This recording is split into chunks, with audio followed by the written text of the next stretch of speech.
성령이 너희에게 임하시며 그렇죠. 성령이 너희에게 임하시며 우리는 이 세상 끝까지 복음을 위해 달려가야 할 줄로 믿습니다. 아멘. 오늘 말씀은 어떻게 보면 이방인이면서도 하나님 앞에 귀하게 쓰임 받았던 한 여인의 이야기가 기록이 되어 있습니다.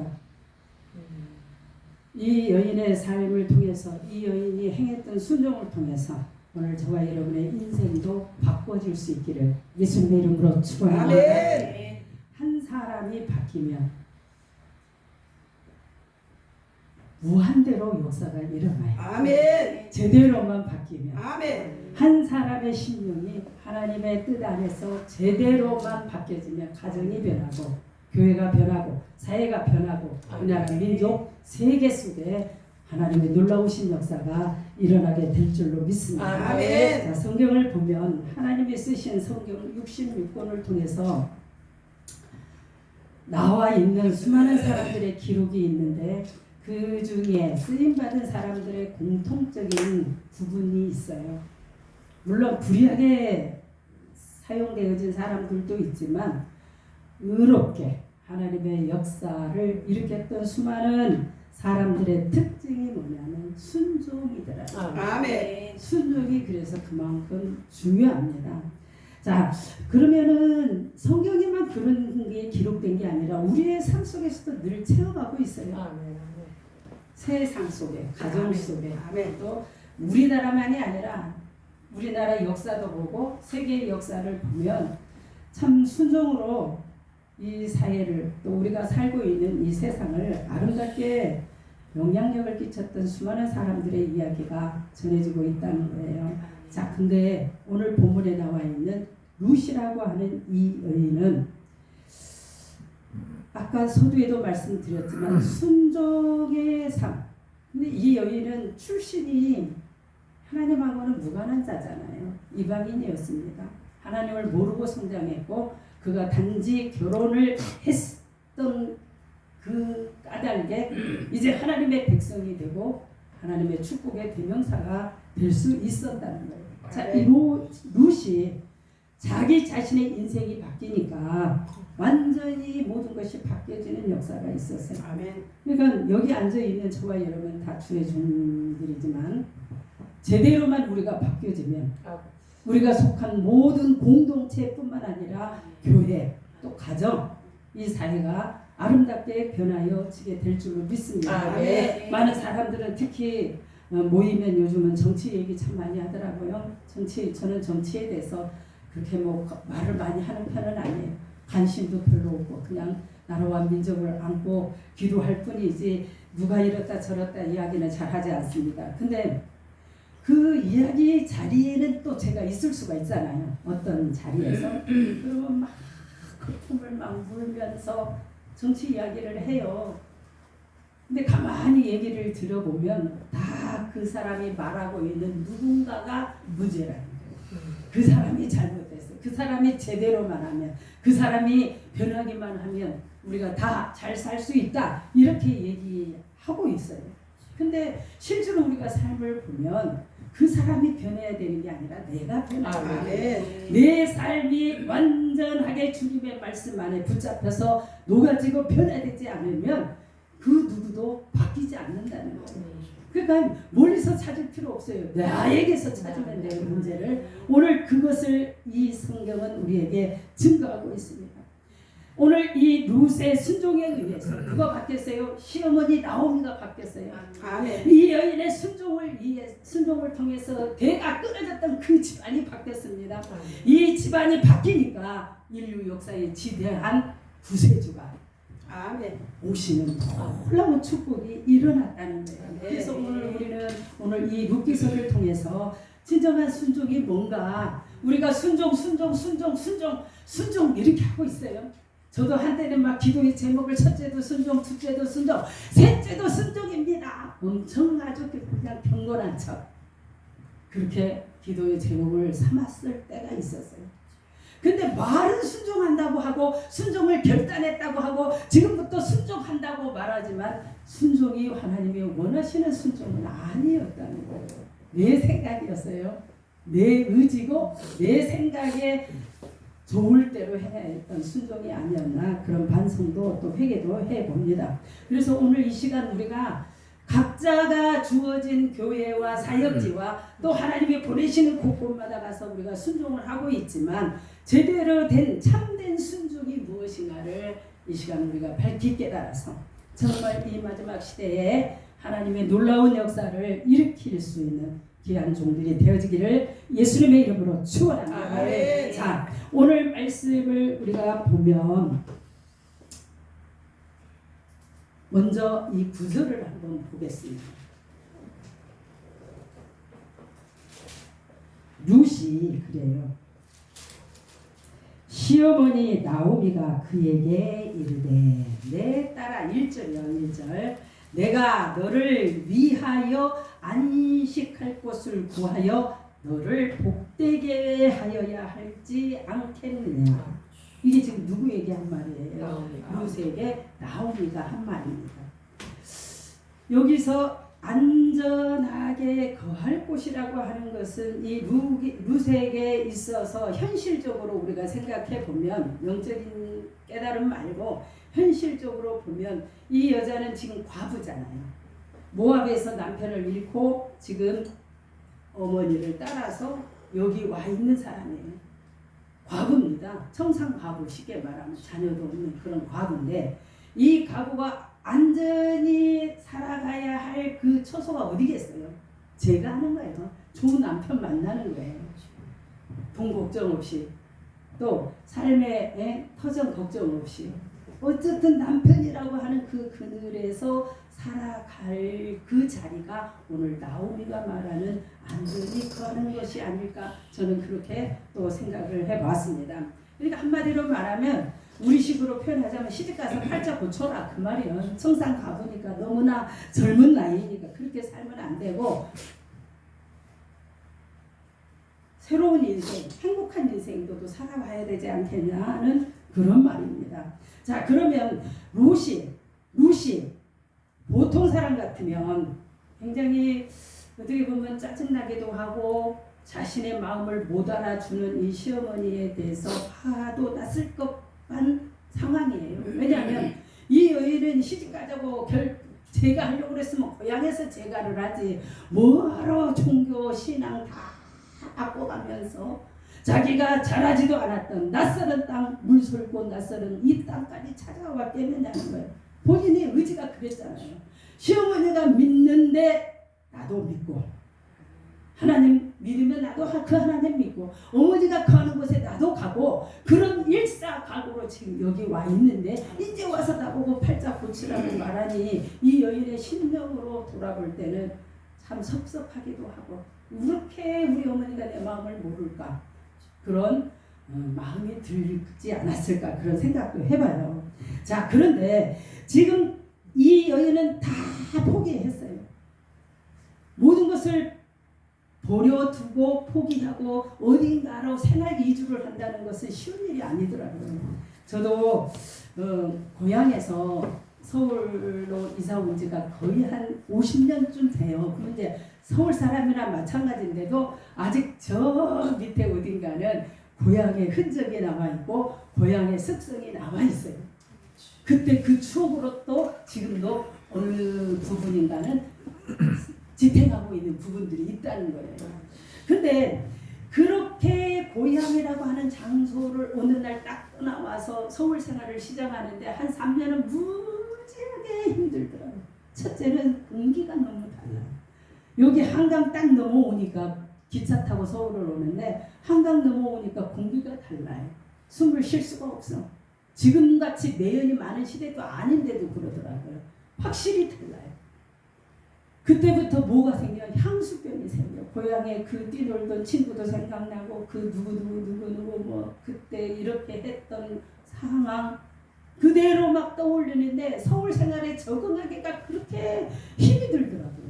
한 3년은 지나가니까 그때부터 조금씩 나아졌던 그런 제 개인적인 경험을 통해서 보면 이 룻도 마찬가지예요. 저는 나라라도 갖고 말이라도 갖고 같은 음식을 먹고 같은 문화 속에서 살았지만 이 사람은 지금 완전히 다른 곳이잖아요. 완전히 다른 곳에 와서 지금 거하고 있는 이 여인의 상황을 우리가 머릿속에 한번 그려보면서 이 말씀에 우리가 경청할 수 있기를 바랍니다. 자, 이 룻에 대해서 룻이 하는 말이 뭐냐면 어머니, 내가 모든 것을 다 각오하고 하나님을 믿는 백성으로 살기 위해서 결단했고, 그리고 지금 어머니를 끝까지 모시면서 여기까지 왔는데 왜 그런 말씀을 하십니까? 라고 반문할 수도 있어요.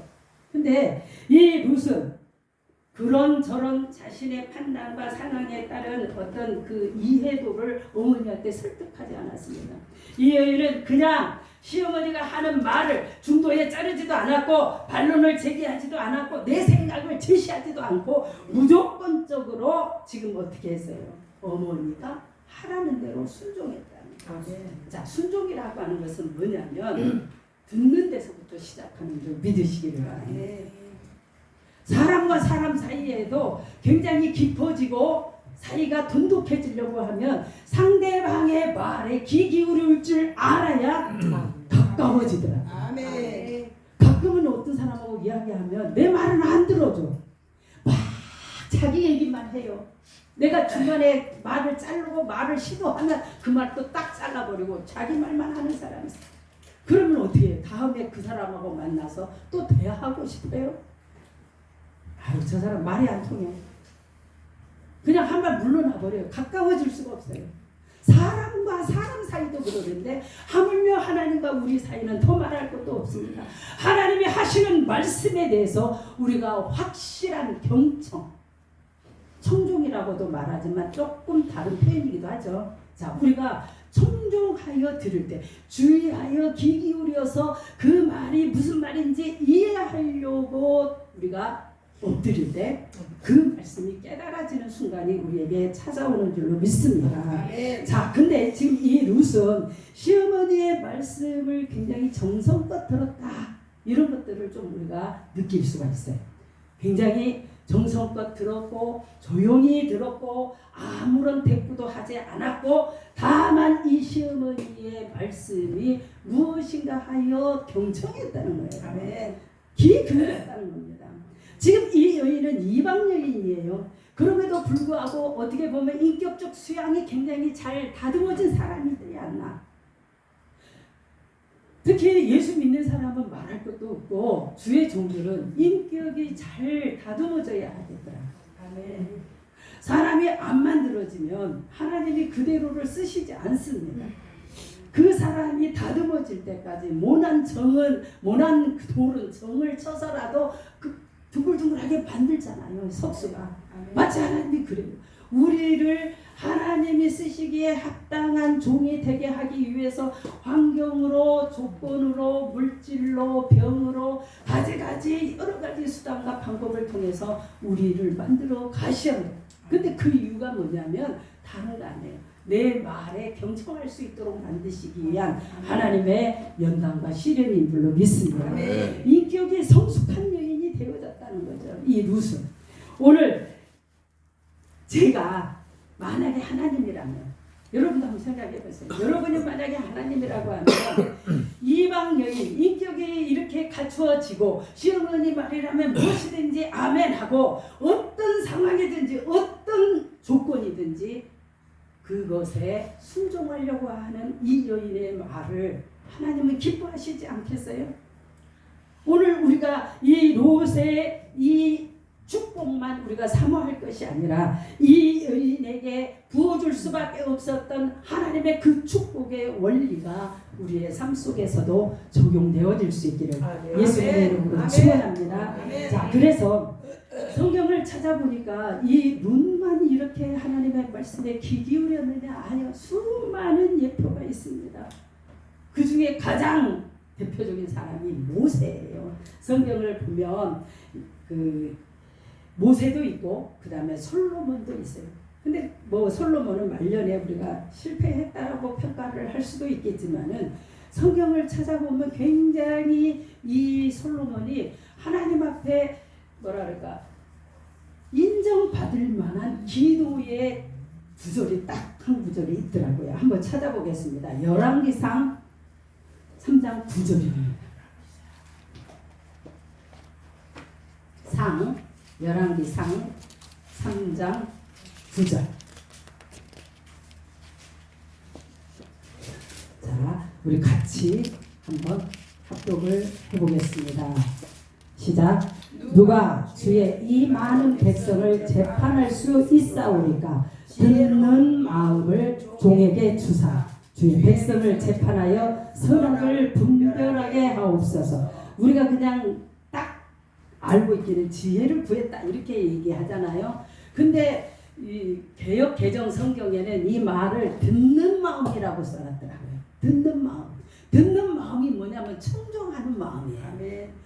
상대방의 소리를 잘 기울여서 듣고 그 말이 무엇인가 하여 깨달으려고 노력하고 그 말대로 살아보려고 하는 결단의 자세를 여기서는 듣는 마음이라고 표현을 해놨더라고요. 사랑하는 여러분, 자 솔로몬의 이 기도가 하나님의 마음을 흡족게 했다는 거예요. 아멘. 들으려고 하는 마음을 가졌다.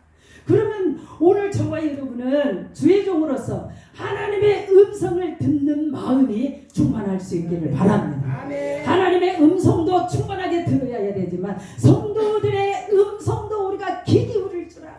아멘. 성도가 어떤 상황에 있는지, 어떤 문제 속에 있는지 듣지 않으면 우리가 알 수가 없잖아요. 물론 실력에서 하나님이 다 가르쳐 주실 때도 있겠지만은 그렇지 않을 때는 우리가 어떻게 알겠어요? 들어야 알지, 들어야 알지. 최근에 어떤 분이 그러더라고요. 어느 목사님이 정년퇴직을 하셨는데 도대체 성도들과 소통을 안 했다며 단절됐다. 뭐 신방을 안 갔다 그런 얘기도 되겠지만은 일단 성도들의 음성에 귀 기울이지 않았다라고 평가를 할 수가 있겠더라고요. 귀 기울여야 합니다. 아멘. 듣는 마음이 우리에게 있어야 돼요. 아멘. 하나님은 듣는 마음뿐만 아니라 오늘 이 솔로몬에게 뭘 주셨냐면 부귀영화까지 더해 주셨다. 듣는 마음을 성경은 지혜라고 표현하지만 지혜만 주신 게 아니에요. 내가 구한 것만 주신 것이 아니라 거기에 더하여서 구하지 않은 부귀영화까지도 하나님이 주셨다고 성경은 확실하게 우리에게 증거하고 있다는 거예요. 아멘. 자, 그 다음에 한번 또 우리가 읽어보겠습니다. 열왕기상 3장 11절부터 13절까지 보겠습니다. 이에 하나님이 그에게 이르시되 내가 이것을 구하는도다. 자기를 위하여 장수를 구하지 아니하며 부도 구하지 아니하며 자기 원수의 생명을 멸하기도 구하지 아니하고 오직 송사를 듣고 분별하는 지혜를 구하였으니 내가 내 말대로 하여 내게 지혜롭고 총명한 마음을 주노니 내 앞에도 너와 같은 자가 없거니와 내 뒤에도 너와 같은 자가 일어남이 없으리라. 13절 내가 또 내가 구하지 아니한 부귀와 영광도 내게 주노니 내 평생에 왕들 중에 너와 같은 자가 없을 것이니라. 아멘. 자, 솔로몬의 축복에 대해서 이렇게 3절을 걸쳐서 하나님이 정확하게 표현하고 있습니다. 자, 여러분들은 하나님의 축복을 받기 원하십니까? 아멘. 우리 대표 회장님 하나님의 복 있는 자로 살아가기를 원하시잖아요. 아멘. 저도 그렇게 사모하고 아멘. 원합니다. 아멘. 기왕이면 복 받고 살아야지. 아멘. 그러면 우리가 하나님의 복 있는 자로 살아가기를 우리가 원한다면 그 하나님의 마음을 기쁘시게 해야 한다. 아멘. 아멘. 하나님을 기쁘시게 해야 되는데 가장 먼저 뭐냐? 하나님의 말씀을 경청해야 돼. 아멘. 하나님의 말씀에 귀 기울이는 자세가 있어야 돼. 듣는 마음을 가져야 한다는 거야. 아멘. 성경을 우리가 읽을 때 내가 보기 좋은 말, 내가 듣기에 편한 말만 들어서는 안 돼. 때로는 책망이 나올 수도 있잖아요. 제가 어느 해에 이 봄에 이제 신방을 가는데 가정 이제 하루에 몇 가정을 이렇게 도는데 어느 가정의 집에 가서 예배를 드리는데 이쪽 집에서는 축복의 메시지가 나왔는데 여기는 책망이 나오는 말씀을 주셨어요. 어쨌든 하나님이 주신 말씀이니까 그대로 증거하고 왔습니다. 근데 그 신방을 갔다 오고 난 뒤로부터 그 집의 주인장이, 이게 그때는 집사님이었죠. 다 다음부터 나하고 눈을 안 마주치더라. 시험에 들었어. 예배를 들어도 고개 팍 숙이고 앉아있고, 내가 이리 가면 저리가 불고, 같은 공간에 안 있으려고 하더라고요. 뭔지 분위기가 싸해. 아, 저 사람이 뭔가 시험에 들었는데 왜 저럴까? 알 길이 없어요. 신방 잘하고 왔고, 하나님의 메시지, 하나님이 어떻게 하라는 말씀까지 다 주고 왔으면 그대로 순종하면 될 텐데, 그때부터 그래요. 알 수가 없는 거예요. 하루 이틀 지났어요. 도저히 답답해서 알 수가 없어요. 집사님, 왜 요즘 마음이 힘드세요? 고개를 이렇게 내리까고 말을 안 해요. 숨이 터져가지고. 그러지 말고 말을 해야 알지. 제가 뭐 실수했습니까? 뭐 잘못한 게 있어요? 얘기를 하니까 나중에 그 얘기를 하는 거예요. 왜 그 집에 가서는 축복의 메시지를 주고 나한테는 이런 말씀을 주셨냐요. 꼭 목사가 작정하고 그 집에 가서 이 말씀을 일부러 증거한 것처럼 그렇게 표현을 하더라고요. 그래서 말씀을 그렇게 받는 거 아니다. 이제 얘기를 하고 설명을 쭉 했어요. 근데 나중에 이제 풀어지기는 했는데, 모든 사람들은 있죠. 복이 있는 메시지는 좋아하지만 나에게 하나님의 책망하시거나 뭔가 고치라고 얘기하는 거는 듣지 않으려고 하는 그런 심리가 우리에게 있더라는 거예요. 사랑하는 여러분, 그래서 우리가 정말 듣는 자리에 있다는 것이 얼마나 값지고 복된 삶인 줄 우리가 깨달을 수 있기를 바랍니다. 누군가가 나를 향해서 책망하는 말을 해주고, 누군가가 당신 이거 고쳤으면 좋겠다고 얘기해주면 그때 당신은 조금 마음이 상할 수는 있어요. 조금 얼굴이 굳을 수는 있어. 저도 얼굴에 표가 잘 나는 사람 중에 하나거든요. 숨길 수가 없어요. 평상시 잘 웃고 다니니까 금방 표가 나요. 근데 숨길 수 없을지는 모르지만 마음까지 우리가 상해서는 안 돼요. 듣는 자리가 복된 자리예요. 아멘. 하나님의 음성을 듣고 누군가가 그 사람을 통해서 나에게 들려주는 메시지가 있다면 그것이 가슴을 찢고 통증이 오고 아프고 괴롭고 시리는 그런 말씀이라고 할지라도 내가 그 말씀에 아멘할 수 있는 성숙한 신앙인들이 다 되어지기를 예수님의 이름으로 축원합니다. 아멘. 누군가 같이 경청하는 마음, 듣는 마음이 그만큼 우리가 주의 종으로서 살아가면서 또 그리스도인으로서 이 땅에 선한 영향력을 끼칠 수 있는 그런 종들이 되어질 줄로 믿습니다. 아멘. 자, 두 번째 우리가 살펴보면 이 룻은 그랬어요. 이제 아까 본문으로 다시 넘어가 보겠습니다. 룻기 3장이죠. 자, 17절을 보겠습니다. 17절.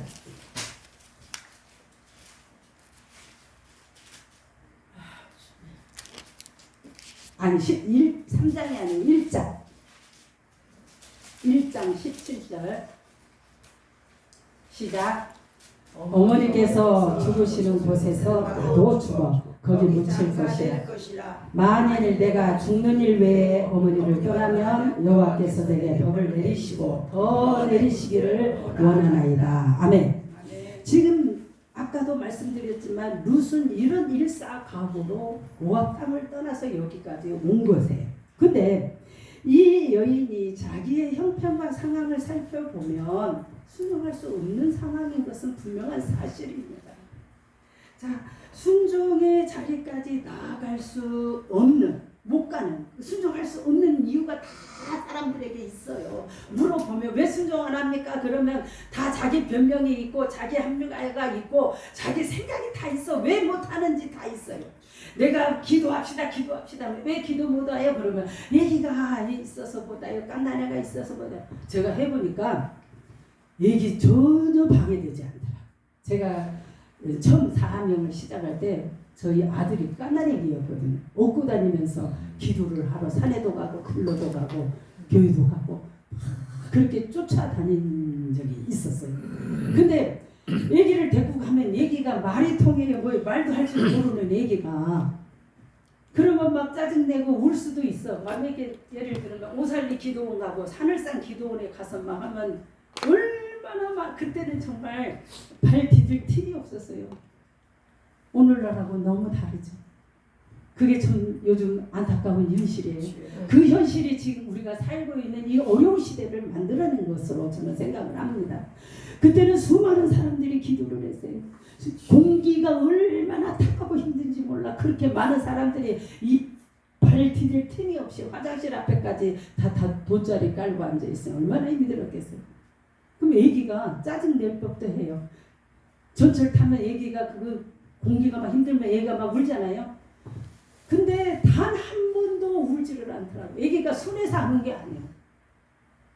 집에 가면 울어요. 근데 이상하게 예배 드리는 처소에만 가면 딱 내려놓으면 그때부터 애기는 예배가 시작되면 자기 시작을 해요. 2시간이든 3시간이든 내가 기도가 끝나야 얘기가 일어나더라. 또 산에 기도하러 올라가면 막 포대기 받쳐서 업고 가서 산 그 꼭대기에 올라가서 또 성격인지라 기왕이면 높은 데 가서 하자.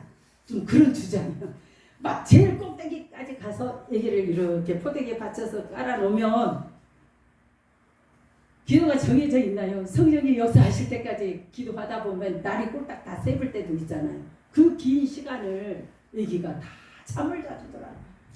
핑계 댈 수가 없어요. 애기 때문에 못해요. 이런 말 한마디도 못하게 아주 얘기를 주물러 놓는데 얼마나 잘 훈련을 받도록 그 협조를 잘 하더라고요. 그 깐난 애기가 지금은 이제 장성에서 이제 쭉 있으면 결혼하려고 그러는데 그때 그렇게 사명하도록 순종 잘했던 아들이 지금도 순종을 잘하고 협조를 잘하는 아들로 성장했어요. 자랑하려고 한 것이 아니라 내가 핑계 댈 것이 없도록 하나님이 내가 하려고만 하면 받쳐주시더라고요. 아멘. 오늘 순종의 자리에 나아갈 수밖에 없는 확실한 은혜가 우리에게 있습니다.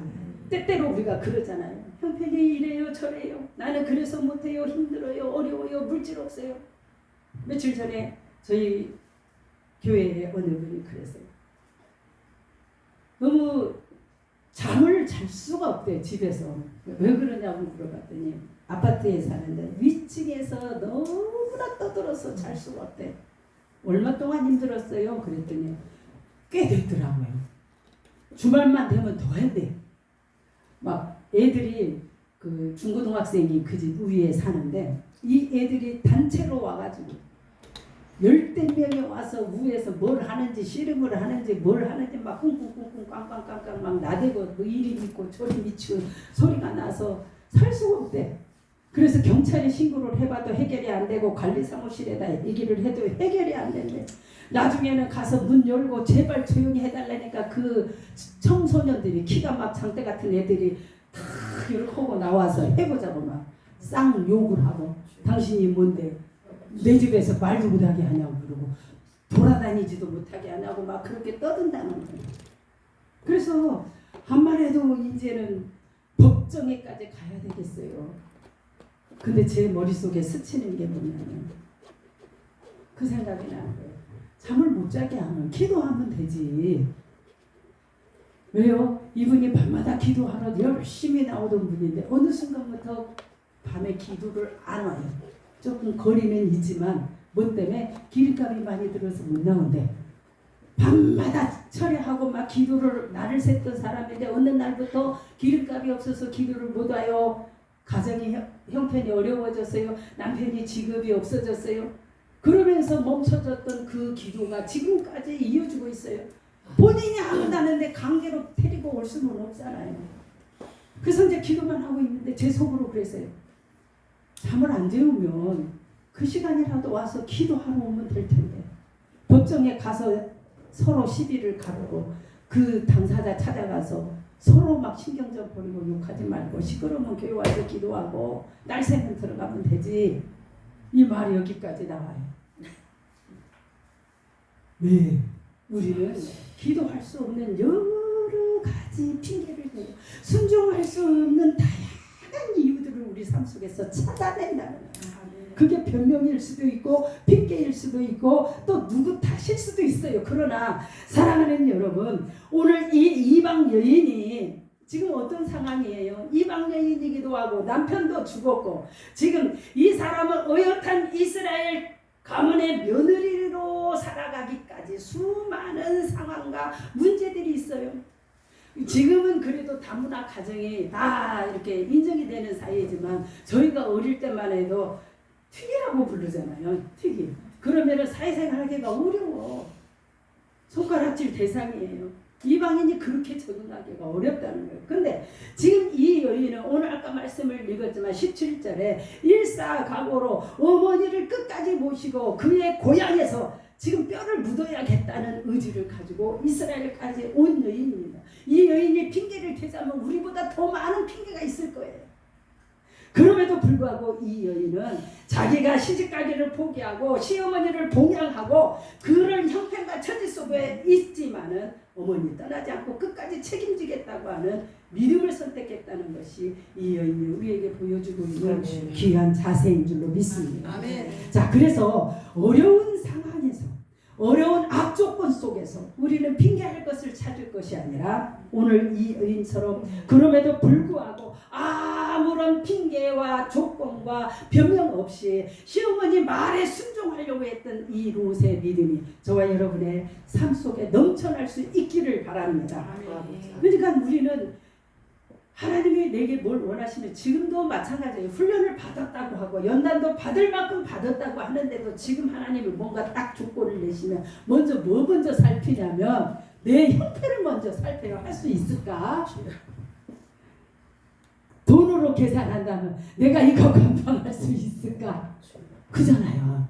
내 형편을 먼저 살펴. 근데 이것을 고려하지 않고 이것을 뛰어넘는 믿음이 오늘 주님의 마음을 기쁘시게 하면서 주의 손에 붙잡혀 쓰임받는 종들이 되어질 줄로 믿습니다. 아멘. 자, 그러면 오늘 이 여인은 지금 자신의 안타까운 그 상황을 벗어나게 해주고픈 시어머니의 단순한 사랑에서 나왔다고 생각하지 않았다는 거예요. 그 말 자체를. 야, 너 가서 한번 안식할 곳을 찾아서 한번 살아봐라. 이렇게 말하는 것을 단순히 아이고 우리 며느리가 불쌍해 인간적으로 생각할 때 아이고 젊은 청산가부가 저렇게 살면 안 돼. 좀 편하게 살게 해줘야 되겠다. 이런 육적인 이유 때문에 했던 말이 아니라는 것을 이 여인은 더 깊이 깨달았다는 것을 우리가 볼 수가 있어요. 왜냐? 지금 이 여인은 하나님의 섭리 속에 붙잡혀서 여기까지 온 것을 정말 본능적으로 감각적으로 이 여인은 깨닫고 있다는 것을 우리가 알아야 합니다. 오늘 저와 여러분의 삶 속에 한순간도 우연이라는 건 없잖아요. 한순간도 그냥 지나가는 건 없어요. 다 하나님의 섭리 속에서 우리가 이끌어 가심을 우리가 받고 있기 때문에 정말 그것이 우리의 영적인 모든 감각이 열려져서 아멘. 깨달을 수 있기를 바랍니다. 아멘. 깨달아져야 되잖아요. 아멘. 하나님의 섭리구나. 하나님의 역사구나. 하나님이 지금 힘들고 어려워도 이것은 하나님이 나를 만드시기 위한 거고 하나님이 나에게 축복을 주시기 위한 거고 우리 교회를 성장시키기 위함인 거고 또 하나님이 이 마지막 시대에 한 영혼이라도 우리를 구원하기 위해서 쓰시는 작업이구나. 이렇게 깨달아지기를 바랍니다. 어떤 분들은 그래요. 같은 부흥사 단체에서 일을 하다 보니 여러 사람을 보게 되잖아요. 거기 사람 몇 명 앉아 있어요? 이거부터 물어봐요. 그러면 여기 가니까 양무리 교회 가니까 두 분 있대. 목사님하고 원장님하고 두 분 계시대. 그러면 갈 필요 없어. 거기 성도 한 명밖에 없어요. 그러면 가지 마. 아니면 성도 많이 있는 대로 선택해서 갑시다. 그러거든요.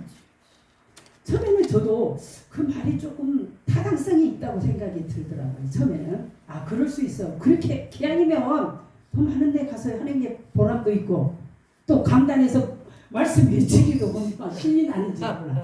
100명 앉았으면 100명만큼의 역사가 나타나요. 그러니까 얼마나 신이 나겠어요. 근데 한 명 앉혀놓고 하려면 폭폭해. 손도 안 올라가. 기도도 안 돼. 그러니까 그렇게 따질 수 있다는 얘기예요. 그러나 하나님이 그걸 정말 기뻐하시는 거예요. 하나님이 우리를 100명 앞에 세우기 위해서 1000명 앞에 세우기 위해서 우리를 세운 것이 아니라 천하보다 귀한 한 영혼이라도 하나님은 살려 주시기 위해서 그 우리를 보내시기 위해 오늘 우리를 세우셨다면 어디든지 가야 되잖아요. 어떤 곳이든지 가야 되잖아요. 산이든 들이든 화장실이 있든 없든 가야 되는데 우리가 여러 가지 상황과 핑계와 조건을 달아서 사람이 없어서 안 가요. 거기 가면 밥을 시원찮게 줘서 안 가요. 거기 가면 그 목사님이 이래서 안 가요. 저래서 안 가요. 가지가지 핑계로 하나님이 복음을 전하고 주신 강단을 포기할 때가 너무나 많이 있는 것을 저는 옆에서 지켜보면서 좀 안타까운 마음이 들더라는 거예요. 사랑하는 여러분, 순종은 그런 게 아니에요. 상황과 주권을 초월해야 돼요. 하나님이 보내시면 그것이 어떤 곳이든지 아프리카 오지는 누가 가겠어요? 누가 가고 싶은 사람이 어디가 있겠어요? 그냥 하나님이 가라고 하니까 가는 거잖아요. 하나님이 전하라고 하니까 전하는 거잖아요. 요나가 그랬어요. 상황과 조건을 따져가면서 니느웨를 거절했을 때 그를 강제적으로 하나님이 다시스로 내려가는 배를 타고 도망가는 그를 잡아다가 니느웨에 세웠을 때 어떤 역사가 일어났습니까? 동물까지도 회개하는 기적의 역사가 일어났다는 거예요. 사랑하는 여러분, 그래서 우리가 형편처지를 뛰어넘는 저와 여러분이 되어져야 할 줄 믿습니다. 성경에 보면 모세가 그랬어요. 성경에 보니까 그 나이가 80살이잖아요. 그러면 지금 우리 때보다도 최하 10살 이상, 15살 이상 많은 분이 어떻게 사명을 감당한다고 하겠어요? 자원할 수가 있냐 말이에요. 할 수 없어. 그때는 오래 살았으니까 80살이 청년이야. 아니요. 인간의 늙어가는 노화 현상은 똑같아요. 제가 한 살 한 살 넘어가면서 50살까지는 그 잘 모르겠더라고요. 아침에 일어나면 그냥 벌떡 일어나니까 전혀 힘들다는 걸 몰랐어요. 60살 될 때까지도 몰랐는데 지금은 아침이 힘들더라고요. 아침이 힘들어요, 목사님. 푹푹 기다가 일어나. 뭐요? 늙어가고 있다는 거잖아요. 늙어가고 있어. 그러니까 자꾸 뭐예요? 아우 내가 힘이 들어. 어려워. 먹는 약도 많아져. 그러니까 뭐라 그래? 제한적으로 생각이 되어지더라고요. 상황과 조건을 자꾸 그렇게 내 육신의 연약함을 변명하면서 제한하고 있는 것을 보게 되더라는 거예요. 그러나 지금 이 모세는 노인이잖아요. 80살이 상노인이요. 근데 그는 40년 동안 지금 광야에서 양을 치면서 살아왔을 때 지금 애굽으로 돌아가라고 하면 그게 쉬운 일이냐 이걸. 현장에서 계속 나고 자라고 성장하고 거기서 살아와도 힘든데 40년이라는 긴 인생을 뛰어넘어서 뭔가 일을 한다는 것은 쉬운 일이 아니었다는 거예요. 근데 모세가 자신의 상황과 형편을 따지면 도저히 갈 수 없는 그것을 순종의 자리까지 다 갔습니다. 아멘. 그게 하나님 앞에 쓰임받는 종들의 자세예요. 아멘. 다니엘도 마찬가지예요. 성경을 보니까 다니엘도 그래요. 바벨론 왕의 총애를 받는 방백으로서 얼마나 앞길이 탄탄대로잖아요. 요즘 정치 이야기를 또 하게 되지만 뭐 누구누구 뭐 육선 뭐 무슨 의원은 무슨 자리 뭐 법사위원 자리 막 이렇게 막 다 보장되고 있더라고요. 그 사람이 한다고 자원 안 해도 이 자리는 그분 자리다 이렇게 막 다. 그러니까 쉽게 말하면 세상에 어떤 쥐가 딱 오면 그때부터 내 미래는 보장이 돼 있더라는 거예요. 영적인 세계도 그래요. 분명히 보장은 돼 있어요. 근데 이 모세나 다니엘이 보장된 자신의 삶을 어떻게 했어요? 포개같이 버렸다는 거예요. 그 미래를 정말 누구는 평생 노력해도 갈 수 없는 그 자리를 포기한다는 게 쉬운 일이 아니에요. 안전한 그것을 버린다는 게 쉬운 일이 아니잖아요. 왜? 내일부터 당장 불안전하고 뭘 먹어야 할지 뭘 마셔야 할지 뭘 입어야 할지 근심 걱정이 태산 같은 삶이 되어질 수밖에 없잖아요. 그런데 하나님은 우리에게 무슨 말씀을 하세요? 너는 무엇을 먹을까 마실까 입을까 염려하지 마라. 아멘. 그리고 다만 너는 그 나라와 그 의를 구하라고 말씀을 하시잖아요. 근데 우리는 내 상황 상황과 조건을 따져서 하나님 앞에 순종할 수 없다고 얘기해요. 저는 오늘 여기 대타로 왔어요. 이름 없어. 암만 찾아봐요. 갑자기 전화 와가지고 이유 불문하고 오세요. 그래서 저도 변명을 좀 했지 처음에는. 아이고 지금 상황이 갈 수 없는 상황이에요. 실제로 상황이 그래요. 치매 오라버니를 돌보다 보니까 불현듯 오라면 막 쫓아가야 되고 찾으러 다녀야 되고 돌봐야 되니까 그런 상황은 있는데 또 한편으로는 우리 회장님이 그럼 뭐 알았어요 알아볼게요 하고 전화를 끄시는데 좀 찝찝하더라고.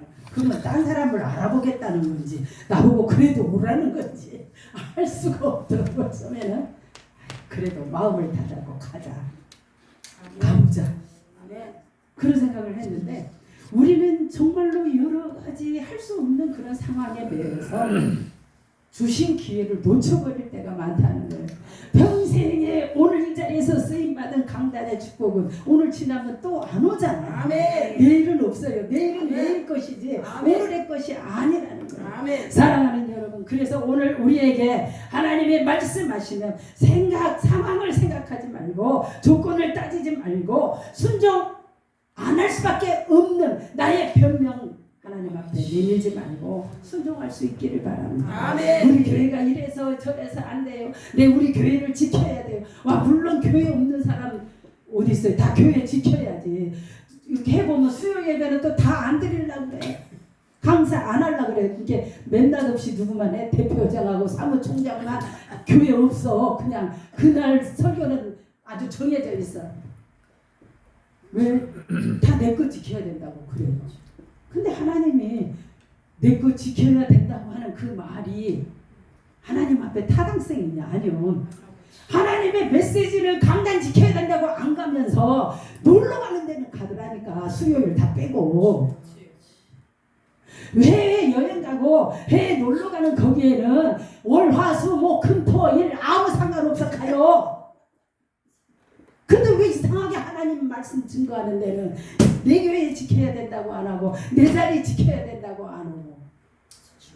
우리가 그렇게 여러 가지 분명으로 하나님의 말씀을 정말 무시해버리는 그런 어리석음을 우리가 범하지 않기를 예수님의 이름으로 축원합니다. 아멘. 순종이라고 하는 것은 무엇인가? 다시 한번 한 가지 더 살펴보고 말씀을 정리해 보도록 하겠습니다. 자, 2절, 4절, 2절부터 4절 보겠습니다. 제가 눈으로 보고 읽는 것이 우리에게 또 새겨지는 그런 효과가 있기 때문에 시간이 나지만 읽어보겠습니다. 내가 함께하던 우리들을 보았으나 우리의 친족이 아니냐. 보라, 그가 오늘 밤에 타작마당에서 우리를 까불리라. 그런즉 너는 목욕하고 기름을 바르고 의복을 입고 타작마당에 내려가서 그 사람이 먹고 마시기를 다 하기까지는 그에게 보이지 말고 그가 누울 때에 너는 그가 눕는 곳을 알았다가 들어가서 그의 발치 이불을 들고 거기 누라. 그가 내 할 일을 내게 알리라. 아멘. 지금 이 여자는 청정 가부잖아요. 가부에게 있어서 전혀 상관없는 남자의 침소에 들어간다는 것은 엄청난 수치스러운 일이에요. 그잖아요. 그것도 그냥 둘이 눈 맞이고 이야기가 돼서 들어가는 것도 아니고 잠자고 있을 때 몰래 발치에 들어가서 눕는다는 것은 이 여인의 자존심으로는 허락이 안 되는 부분들입니다. 더군다나 지금 이 여자는 아무리 자기가 이방 여인이고 과부라고 할지라도 한 이스라엘 민족의 한 지파에 속한 온연한 며느리잖아요. 자기 행동 하나가 집안 망신을 시킬 수도 있어요. 지금 비록 남편은 죽고 없지만 그런 자기를 보고 지금 돈 많은 보아스에게 가라. 어떻게 보면 돈에 팔려가는 것 같은 그런 상황을 지금 연상하게 합니다. 너는 그 남자, 돈 많은 그 남자에게 시집가기 위해서 이러한 일들을 지금 준비하라. 어머니가 세밀하게 지금 가르쳐 주고 있잖아요.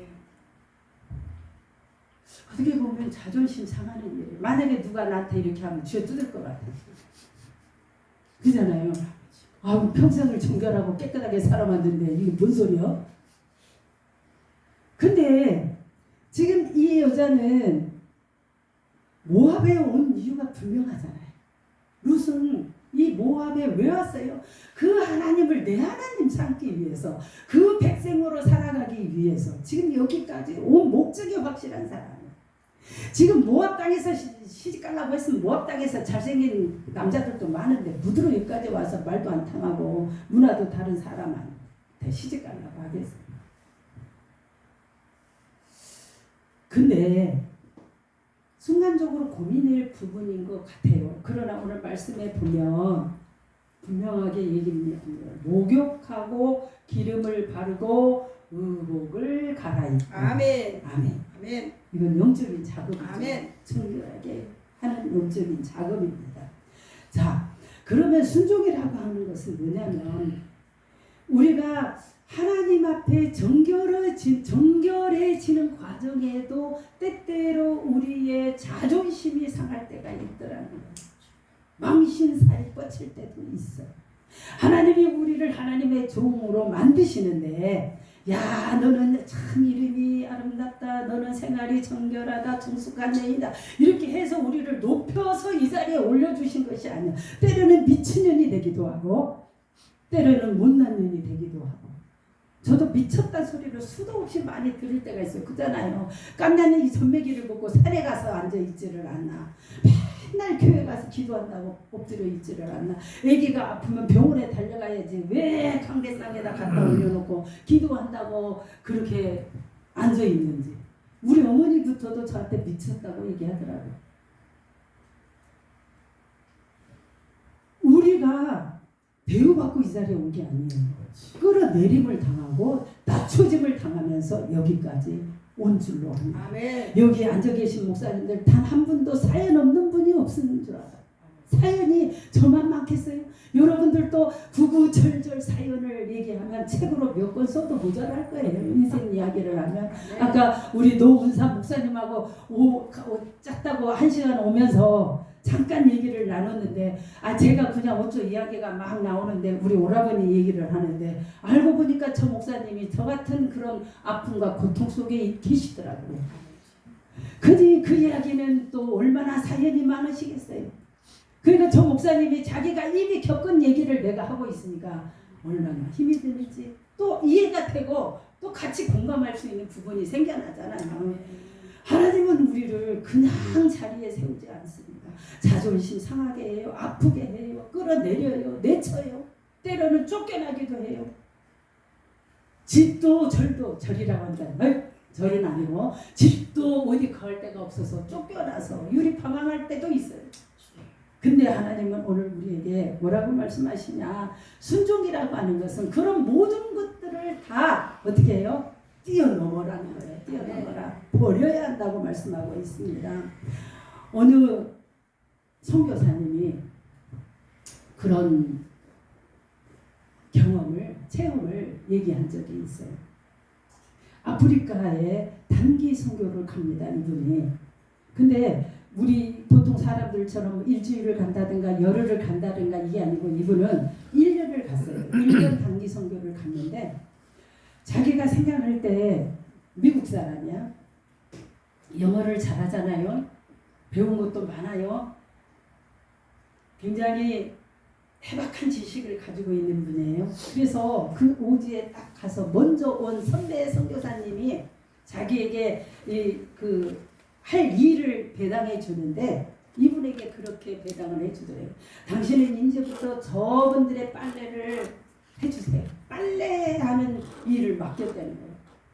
그래서 이분이 생각할 때, 아니 저 사람들을, 저 애들을 데리고 가르치라 그러면 내가 얼마나 수학 방정식도 잘 가르치고 영어도 잘 가르치고 가르칠 게 이렇게 많은데 무슨 빨래야.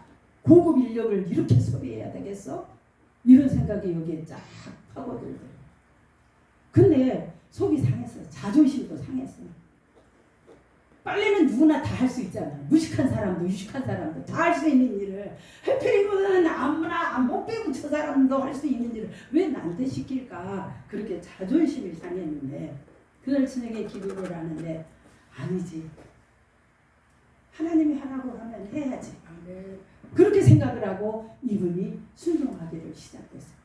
그랬더니 아까까지 마음이 상했던 마음이 싹 바뀌면서 빨래를 하는데 그렇게 행복하고 기쁠 수가 없는 거야. 콧노래를 부르면서 하루 빨래해, 일주일 빨래를 해, 한 달 빨래를 하면서 시간이 지나가 보니까 1년이 훌떡 갔더라는 거야. 그 1년 예약을 하고 갔으니까 1년 후에 고국으로 돌아갑니다. 거기서 한 거라고는 빨래밖에 한 게 없어. 사람들하고 앉아서 대화를 해본 적도 없고 그냥 오직 그 더러운 빨래 빠느라고 정신이 하나도 없어. 근데 고향에 와서 이제 그 사람들이 이제 일가 친지 아는 분들이 찾아와서 물어봐요. 당신 선교 가서 뭐 어떻게 했는지 그 선교 현지에 있었던 그 이야기를 좀 해달라고 하니까 그분이 그랬어요. 나는 가서 한 게 없고 1년 동안 빨래만 빨고 왔어요. 그 얘기하니까 그래? 아니 무슨 선교가 그따위 선교가 다 있어. 빨래밖에 안 하고 왔구만. 그렇게 이제 사람들이 비웃으려는 거예요. 그게 뭔 선교냐. 빨래 빨라면 여기서도 얼마든지 고아원, 양로원 가도 빨래 빨도 많은데 거기까지 가서 빨래하고 와. 쉽게 말하면 그렇게 비웃었어요. 그 할 말이 없는 거예요. 내가 뭘 거기다가 열매를 거두고 왔는지 제시할 만한 게 없으니까 업적이 없잖아요. 빨래밖에 한 게. 근데 돌아오고 나서 그 아프리카에서 들려오는 소식이 거기 있는 사람들이 변하기 시작을 해요. 아멘. 이 사람이 떠나고 난 뒤에 변화가 되기 시작을 하는데 그 사람들이 하나하나 말씀대로 훈련받은 대로 달라지기 시작을 하더라고요. 너무 신기했어요. 사람들이 생각합니다. 지금 오신 선교사님이 굉장히 능력 있는 분인가 보다. 그잖아. 새로 오신 선교사가 얼마나 능력 있고 가르치기를 잘하는지 저 사람들이 저렇게 변하는가 궁금했어요. 그 사람들을 붙잡고 물어봤습니다. 어떻게 이렇게 갑자기 그것도 한 사람만 변한 게 아니라 이 동네 모든 사람들이 한결같이 예배 드리는 것을 기뻐하고 하나님의 말씀 듣는 것을 사모하고 이렇게 달라질 수가 있습니까? 그렇게 질문을 했더니 그분들이 하는 이야기가 빨래하는 선교사 얘기를 하는 거예요. 옛날에도 선교사가 한 명만 온 게 아니라 수도 없이 왔다 갔는데 그 사람들은 빨래를 하면 빨래를 하는 대로 가르치면 가르치는 대로 자기가 있는 머릿속에 있는 지식만 심어주려고 몸부림을 치고 너는 이것도 모르냐 너는 이것도 못 깨달으냐 하고 그냥 막 있는 거 주머니에 있는 거 가난하고 무식하고 못났으니까 내가 가지고 있는 거 물질이면 물질을 쏟아주려고 하고 지식이면 지식을 쏟아주려고 하고 그들이 가지고 있는 것만 주려고 몸부림을 쳤지 묵묵하게 사람으로 자신들을 대한 사람이 없었다는 거예요.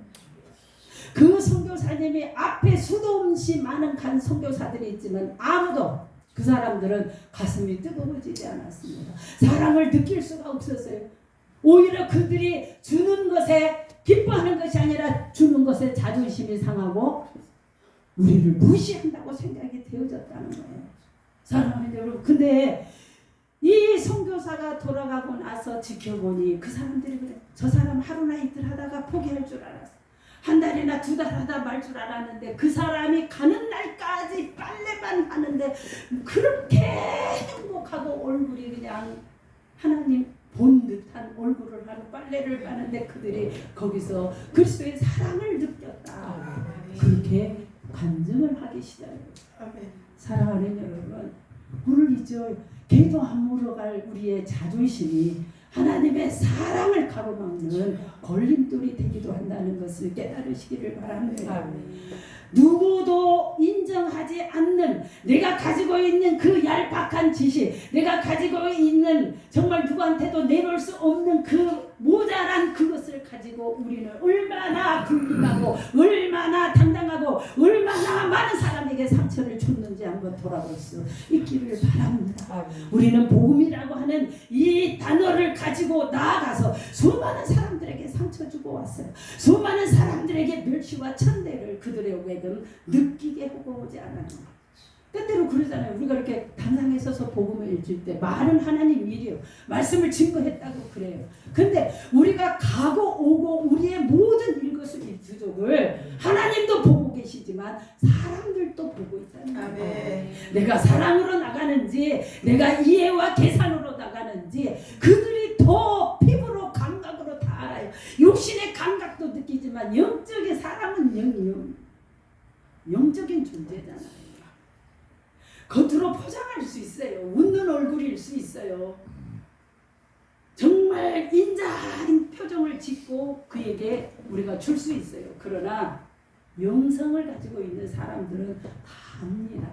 왜? 영적 존재니까 느껴요. 아, 저 사람이 가식이구나. 사랑이 아니구나. 그리고는 그냥 동서남북 교회를 다 옮겨다녀요. 왜? 자기에게 사랑이 없는 건 생각 안 하고 자기에게 예수 그리스도의 참된 복음 진리의 영이 충만한 것은 돌아보지 않고 이 교회가 사랑이 없어 저 교회로 저 교회에 사랑이 없어 또 다른 교회로. 제가 그 우리 교회에 있는 지역사회에 한 분을 아는데 제가 구서울 특별시 구로구에 삽니다. 구로구에 안 가본 교회가 없을 정도로 옮겨다니는 분이 계셔. 그리고 그분이 하는 말이 맨날 왕따 당했대 교회 가서.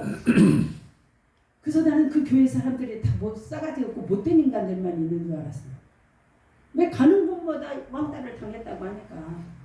근데 왕따 당할 수밖에 없는 내 안에 그 자존심, 썩은 자존심,